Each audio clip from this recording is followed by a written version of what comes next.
Hi, I'm Sasha Ayad. Today I'll be talking all about resilient outcomes, stress, our mindset about it, and potentially traumatic events. And of course, we're going to cover what this might help us understand about contemporary gender dysphoria and identity related issues.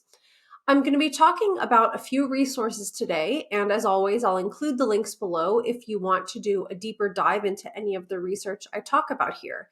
Now, if you'll remember, in January and February, I made two topic videos about repressed memories and what that can teach us about rapid onset gender dysphoria.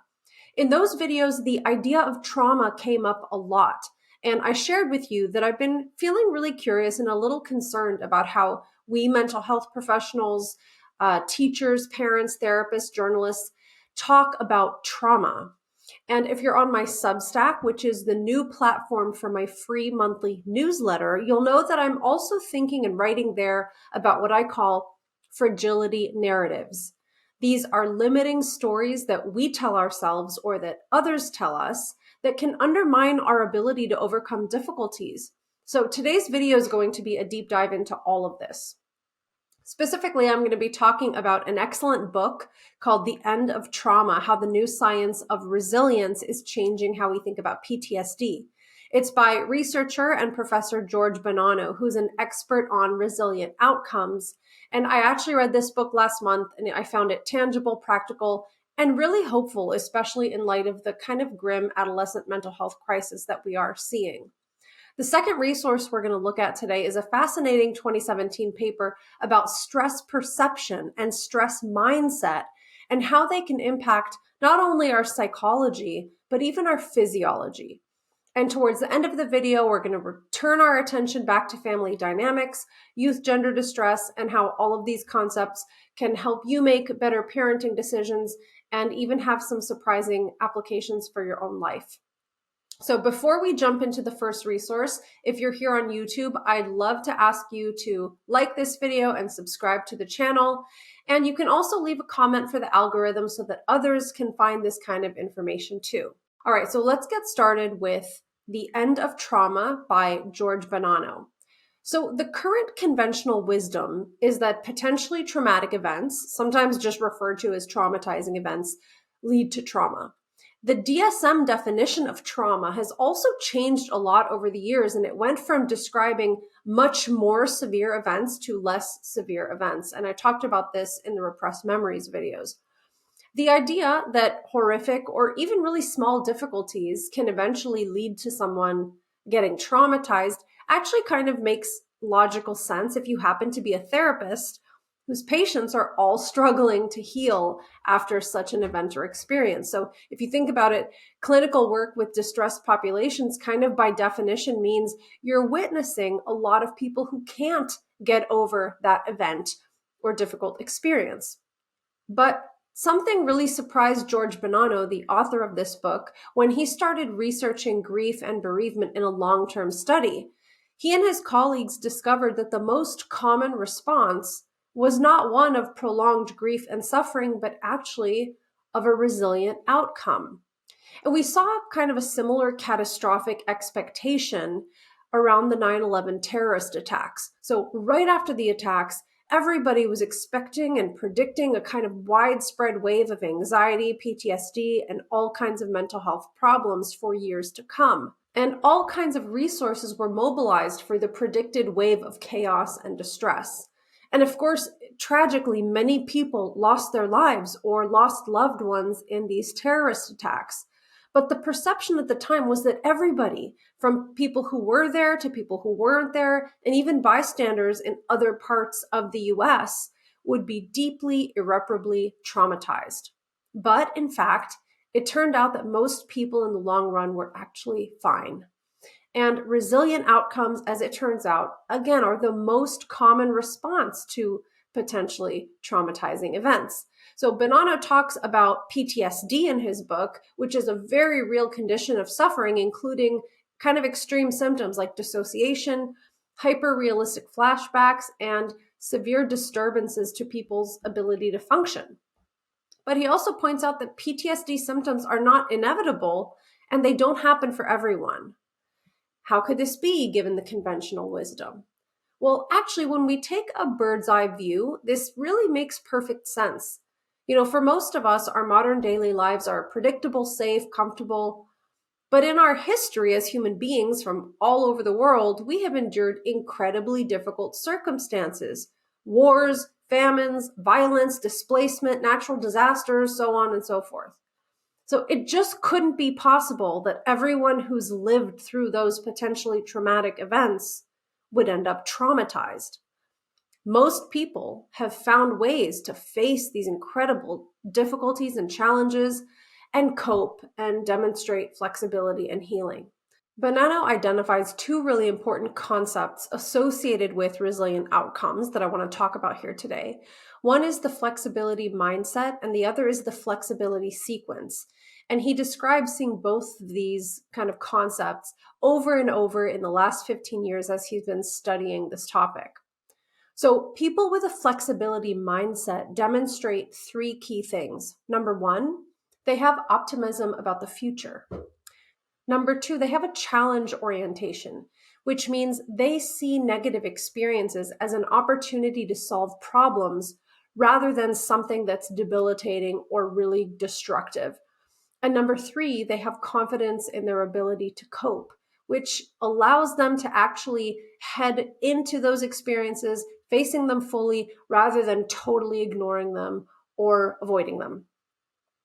So he also describes this flexibility sequence, and it's his proposed pathway of how resilience emerges in terms of mental health outcomes, things like post-traumatic stress disorder, anxiety, and depression.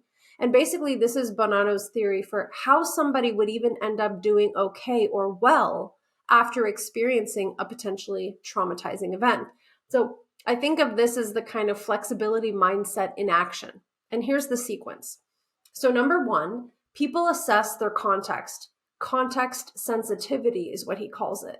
This is basically asking yourself, what's happening to me? What am I feeling? What do I need to do right here and right now for this specific moment or challenge?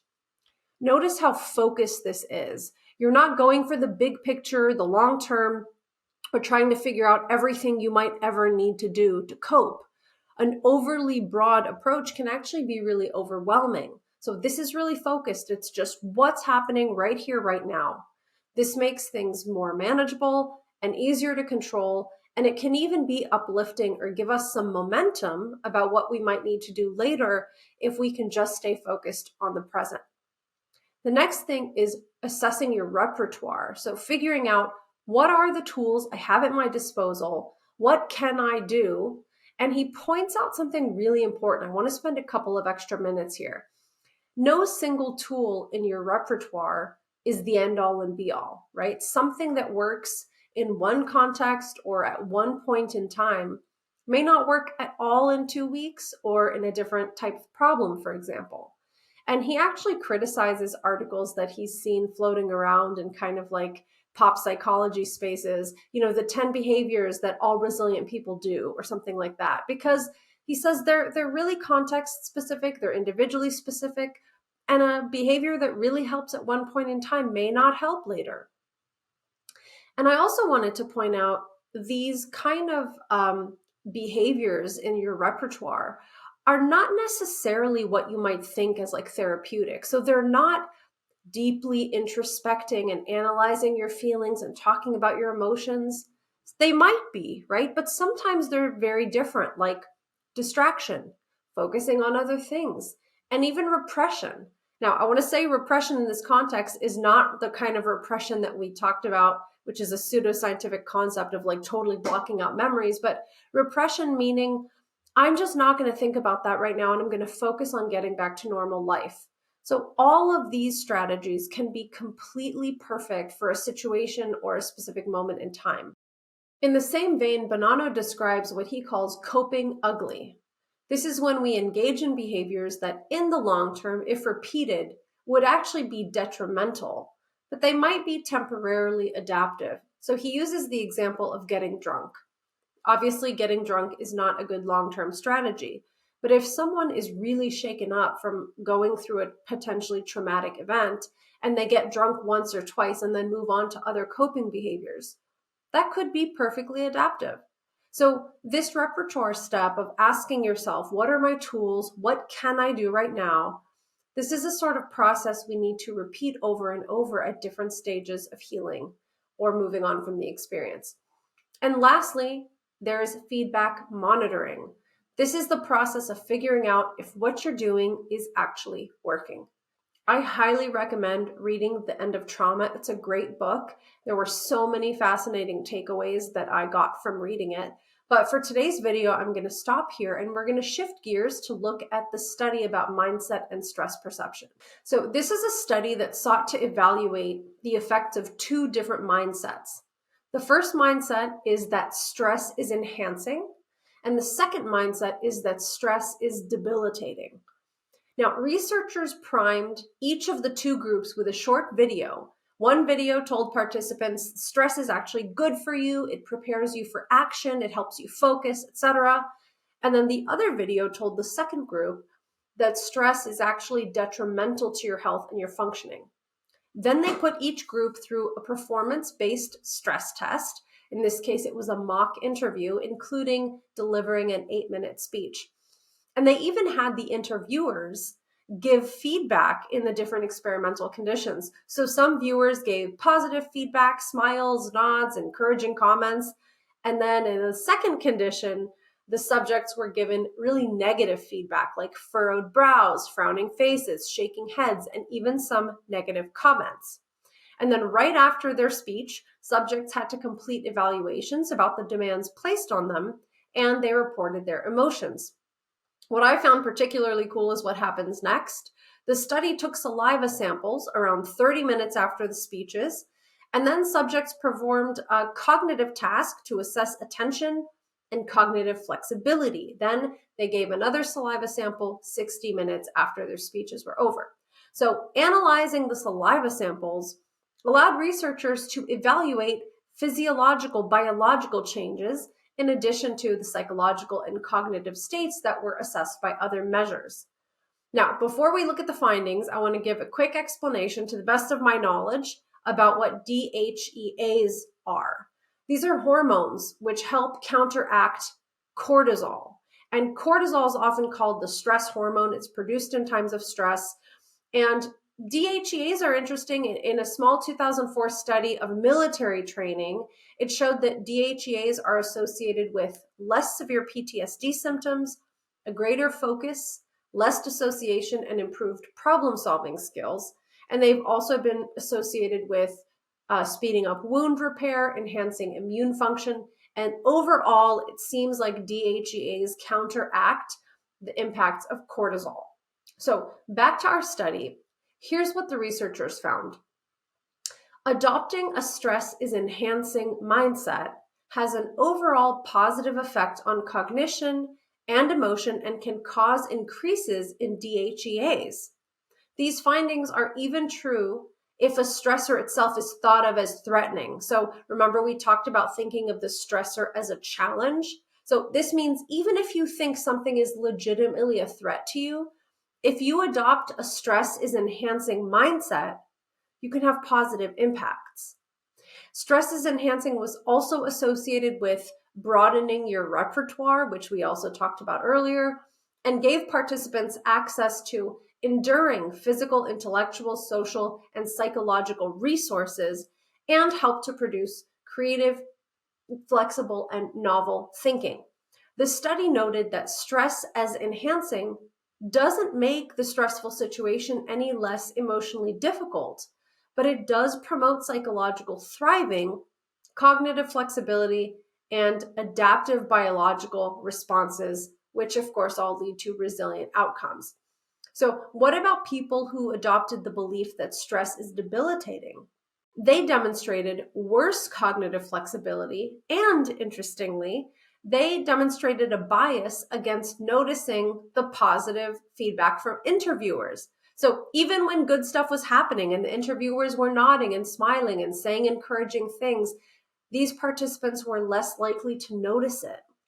This study points out that this might explain why for some people, small daily stressors can have a huge negative impact, even more so than big life-threatening, potentially traumatizing events, because the good stuff that's happening isn't even noticed. So for an easy to digest explanation of a lot of research on stress perception, I would recommend checking out this TED Talk by Kelly McGonigal.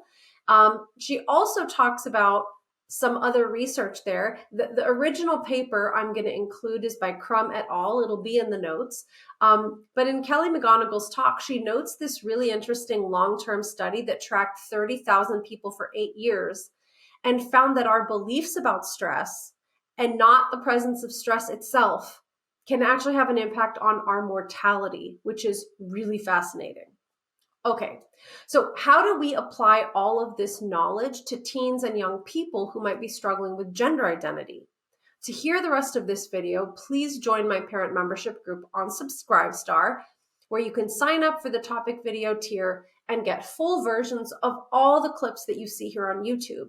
And if you want to get an even deeper dive into practical application and get personalized support, you can subscribe to the live Q&A tier, where you can join me once a month in a Zoom call with other parents, and everyone there gets to submit a question, talk through the situation briefly with me, where I'll give you my feedback and ideas, and I'll also create a tailored resource list for each parent who had a question with even more information and guidance that applies to their situation. So you can take a look at the show notes for more information. And in the meantime, thank you so much for watching this abbreviated clip.